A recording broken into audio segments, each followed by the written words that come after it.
Good morning students. BDMS शिक्षण संस्थान की ज्योग्राफी ऑनलाइन क्लास में सभी विद्यार्थियों का स्वागत। प्यारे बच्चों, हमने आज से जो पूर्व की कक्षा पढ़ी थी उसमें जो नगर हैं, नगरों की स्थिति की जानकारी ली थी कि सन्नगर क्या है, बृहत नगर क्या है, महानगर क्या है, इनके बारे में। अब हम बात करते हैं नगरों की जो वर्गीकरण, नगरीय अधिवासों का जो वर्गीकरण है,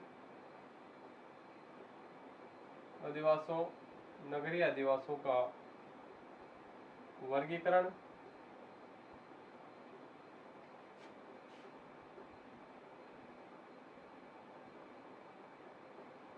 जनसंख्या के आधार पर नगरीय अधिवासियों को कितने भागों में बांटा है, या संस्थान के आधार पर या आर्थिक कार्य के आधार पर कितने भागों में बांटा। तो बात करें अलग अलग क्षेत्रों में जो नगरीय स्थिति है वो अलग अलग है, जनसंख्या के आधार पर अलग अलग है, व्यवसाय के आधार पर अलग है, प्रशासनिक कार्यों के आधार पर अलग अलग बटा। जनसंख्या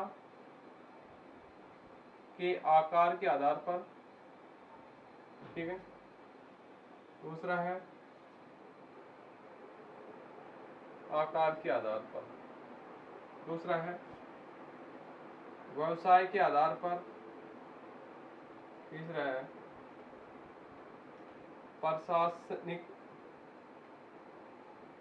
कार्यों के आधार पर कि इन क्षेत्रों में प्रशासनिक कार्य क्या है, व्यवसाय की स्थिति क्या है, जनसंख्या की स्थिति क्या है। तो बात करते हैं हम जनसंख्या के आधार पर। सभी देशों में, अलग अलग देशों में नगरीय घोषित होने के लिए जनसंख्या अलग अलग मानी गई। कहीं 100 व्यक्ति होने पर नगर घोषित कर लेते हैं, कहीं 200 व्यक्ति, कहीं 300 व्यक्ति, कहीं 500 व्यक्ति, कहीं 5000 व्यक्ति तक। भारत की बात करें, भारत में 5000 व्यक्ति होने पर नगर घोषित किया जाता है। जनसंख्या के आकार पर नगरों की स्थिति अलग अलग देशों में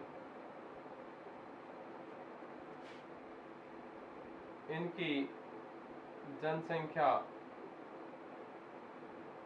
निर्धारित है।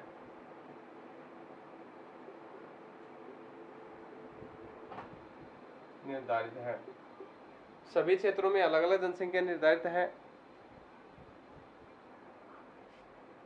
डेनमार्क, स्वीडन में 250 व्यक्ति होने पर नगर घोषित करते हैं। 250 व्यक्ति जहां रहते हैं डेनमार्क स्वीडन में, उसी क्षेत्र को नगर घोषित कर दिया जाता है। इसके साथ आइसलैंड में 300 व्यक्ति होने पर नगर घोषित कर दिया जाता है।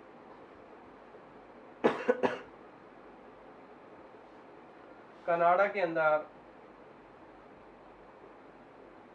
400 या 500 व्यक्ति या 1000, कनाडा के अंदर 1000 व्यक्ति होने पर नगर घोषित कर दिया जाता है।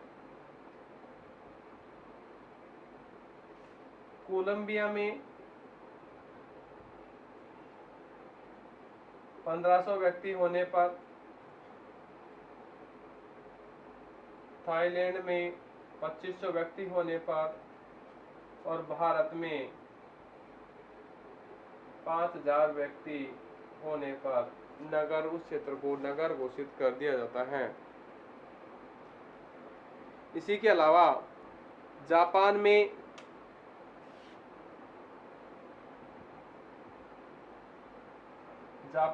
नगर घोषित, और संयुक्त राज्य अमेरिका में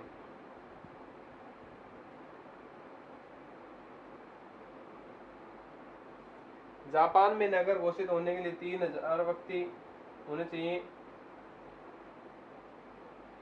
संयुक्त राज्य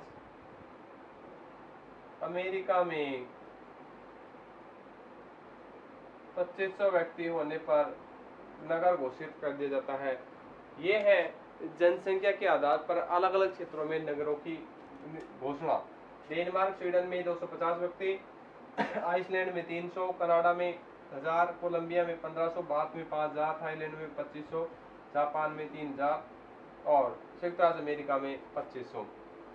पर इन क्षेत्रों के साथ साथ हम बात करें भारत को नगर घोषित होने की जो स्थिति है उसकी बात करते हैं।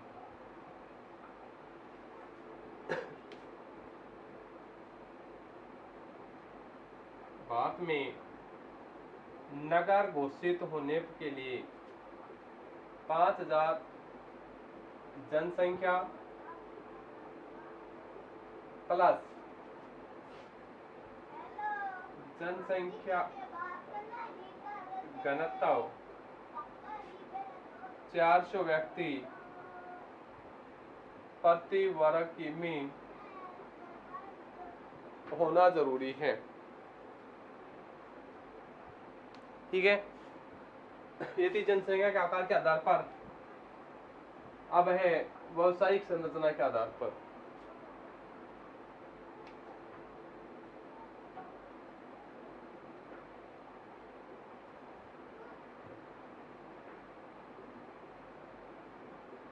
व्यावसायिक संरचना के आधार पर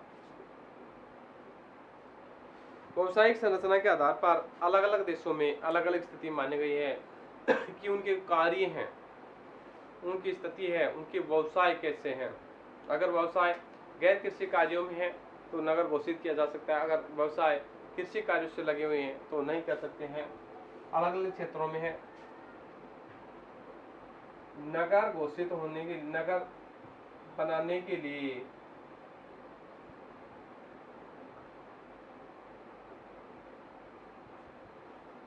व्यवसाय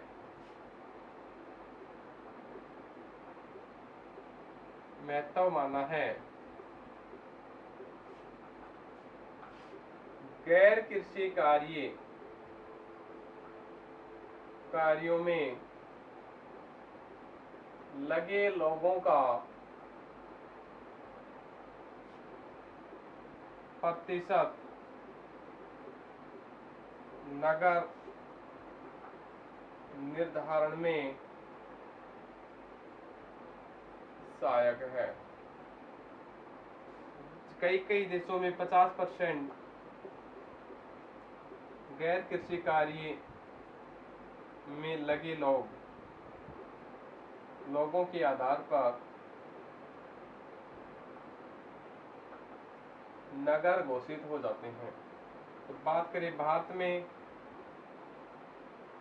75% गैर कृषि कार्यों में लगे होने पर ही नगर घोषित किया जाता है।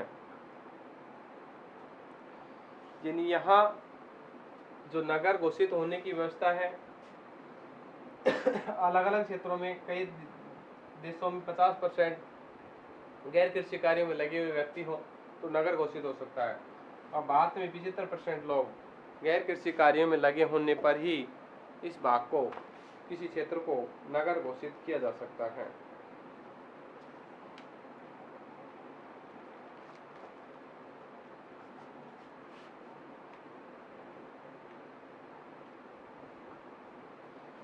अलग अलग क्षेत्रों में अलग अलग स्थितियां हैं।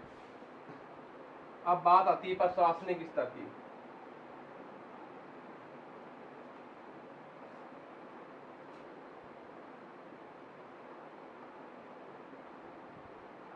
प्रशासनिक कार्य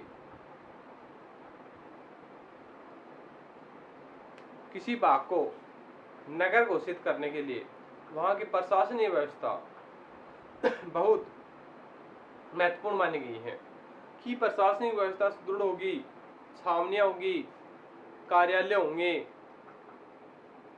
अलग अलग स्थितियां होंगी, बोर्ड होंगे, तो उस क्षेत्रों को नगर घोषित किया जा सकता है। अगर उस क्षेत्र में ये प्रशासन सेवाएं नहीं है, ये कार्य नहीं है, तो नगर घोषित होने के लिए आधार नहीं माना है। इसके जो प्रशासनिक कार्य के आधार पर ब्राजील और बोलिविया बहुत ही अधिक महत्वपूर्ण मानते हैं कि इनमें ये व्यवस्था होनी जरूरी है। नगर बनाने के लिए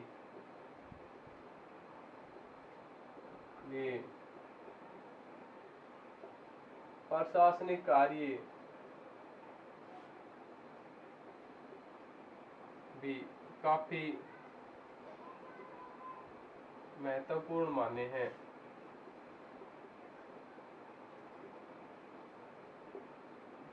जिन क्षेत्रों में नगर पालिका,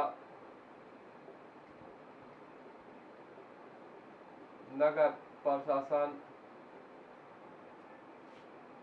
बोर्ड, समिति, छावनी, प्रशासनिक कार्यालय होने पर ही नगर घोषित किया जा सकता है। इनके अलावा उस क्षेत्र में कुछ न कुछ पर्यटन कार्य हो, औद्योगिक स्थापित हो,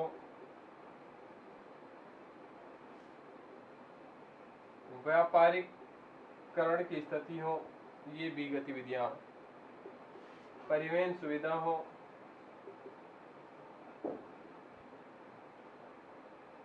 कार्यालय हो